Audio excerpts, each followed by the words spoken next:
محترم اکثر من او تاسو پروژه کې په هیر باندې خوراک وکړو یا من او تاسو په هیر باندې اوبه وسکو دغه شان یا په هیر باندې من او تاسو د خپل بیبي سره کورواله وکړو د هغې نه وروسته چې من او تاسو ته پته ولګېږي چې زما خروجه ده نو بیا زموږ او ستاسو ذهنونه مشوش شي من او تاسو په سوچ کې لاړ شو علماو ته رجوع کوو چې آیا زموږ روژه ماته شوله او که نه ده ماته شوې عزتمند ورونو امام مسلم رحمه الله په دې باندې مستقل باب هغه ذکر کړی دی چې په هیره خوراک سکاک او جما سره روژه نه ماتېږي د بخاری شریف او مسلم شریف حدیث دی رسول الله مبارک فرمایي څوک چې روژهدار وي او دی په هیره باندې خوراک او سکاک وکړي نو دا د خپل روژه پوره کړي ځکه الله جل شانه په ده باندې خوراک او سکاک وکړو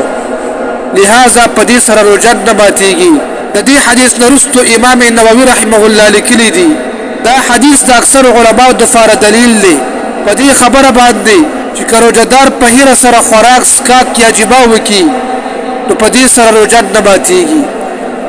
دا قول د امام شافعي امام ابو حنیفه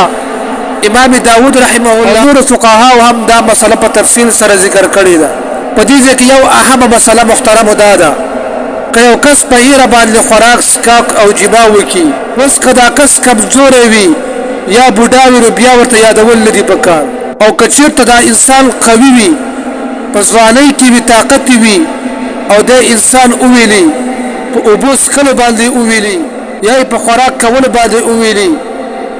نو څوک چې وویلي هغه له پکار دي چې هغه ته ور یاد کړي چې ستا خو روژه ده یعنې یادداشت ورته راولي